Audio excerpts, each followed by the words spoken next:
In this video, I will go over a data protocol that you can use in order to analyze student assessment data and make a plan of action for your students to improve.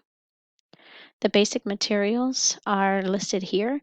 There are many effective tools, quick views, and reports in Aware, but I have simplified it for this purposes of this data protocol so that all you need are the student learning standard breakdown at the teacher or course summary level and at the student summary level, the lead forward intentional intervention quick view at the teacher or course summary level and the student summary level. And of course, you also need a copy of the assessment so that you can analyze answer choices for possible trends and of mistakes that students are making.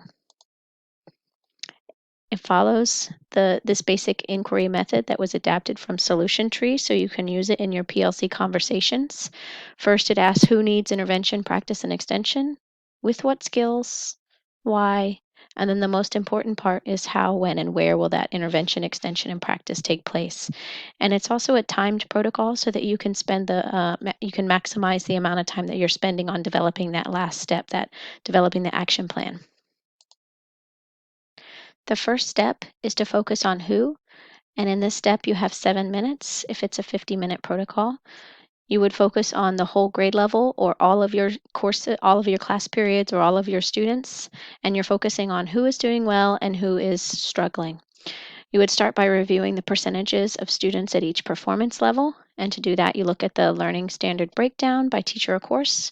You can look at the school, at your course, or at each of your class periods or each of the teachers' performance levels so that you can identify relative strengths and areas of concern. Then you want to start grouping students by performance level. You can list which students did not meet the passing criteria. And one strategy might be to list them in order from highest score down to lowest score.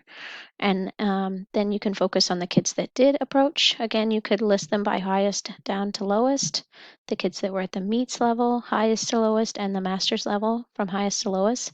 The reason that I suggest you do that is because then you can focus on those kids that are close enough to bump up to that next performance level. You also want to think about the kids that did not meet and focus on what special programs they may or may not be in. Are they in RTI? Are they in any special programs like SPED or 504? Because if not, that might be something you might need to consider. You also want to think about who is making progress and who is losing progress. It's not just enough that you have kids in the approaches or meets or masters bucket, but it's just also about are they making progress or losing progress? Because a kid that is in the meets bucket might have been at masters and everything in every other assessment. And so that would be an area of concern for that child, even though they did a good job on this assessment. You can also accomplish the same task looking at your student learning standard breakdown by student. You can group the students by masters looking at their scores, and then you can see the meets and approaches, and they're already, if you sort them in Aware, highest score down to lowest score, it'll already be sorted in that same method that I suggested to you. So then you could decide which students you could move up to the next level based on their score and based on what you know about the student. For the next 5 minutes, you want to spend your time thinking about what standards have your students been doing well on, and what standards did they struggle with. And for that, we need the student learning standard breakdown by teacher or course summary. And I also like to highlight those readiness standards so I can focus on them first. I have also done some conditional formatting here in order to identify which TEKs are the highest concerns and which ones are our greatest successes. If you're a departmentalized teacher, then it's also helpful to identify any common areas of need across your different class periods. Or if you work with other teachers on your grade level, you can also identify any common areas of need or common strengths across classrooms and teachers. Again, if you're also working with a group of teachers, a good thing would be to share any strategies that have produced successful results based on the data that you have in front of you. As you're having these conversations and determining the TEKs that your students did the best on and the TEKs that they struggled the most on, it's also helpful to be recording these in some kind of action plan. So you might be recording the TEK and determine if you'll need to address it in whole group or small group based on the number of students or the percentage of your students that did well or struggled with it.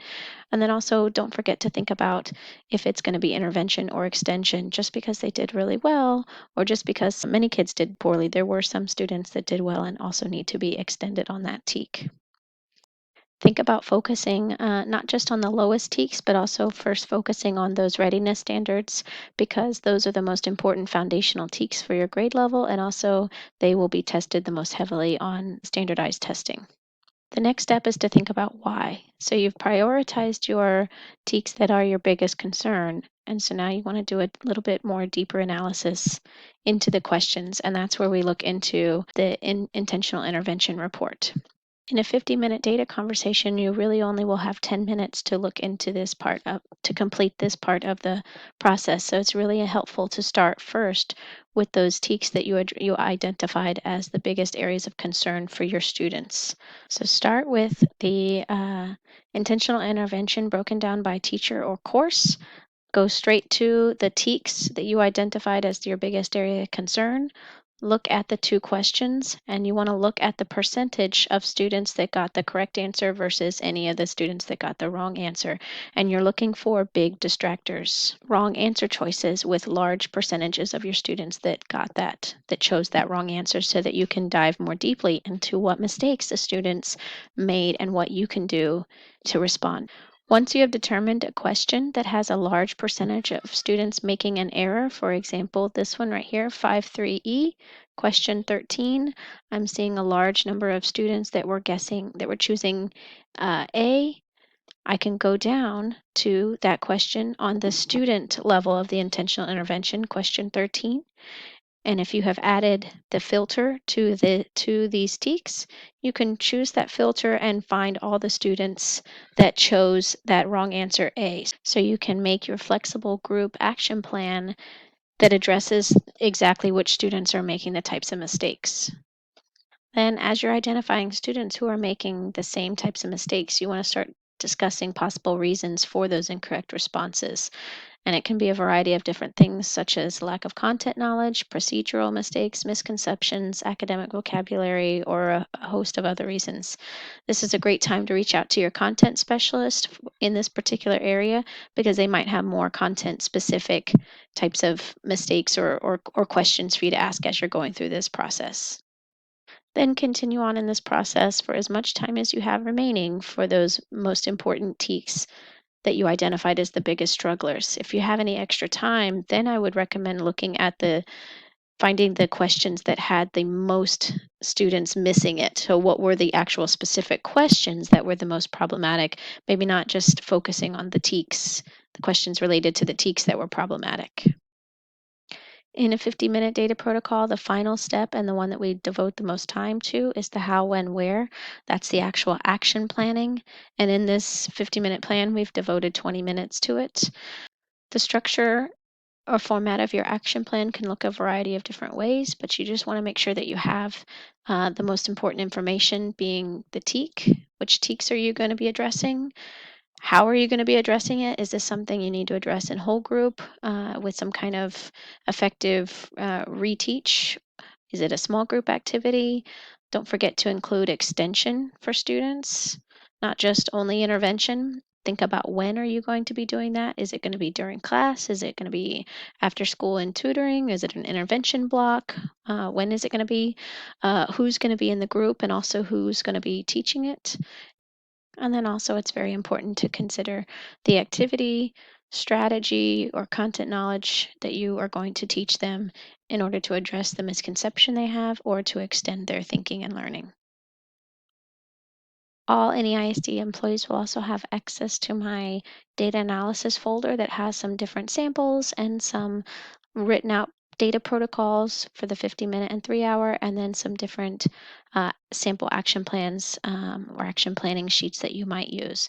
They're all just samples. They're just something that you can look at in order to make it your own, or fit, or get an idea about how you might want to do your action plan. But the most important part of this whole process is to develop that action plan, so make it work for you. Thank you for watching this video, and if you have any questions, please feel free to reach out.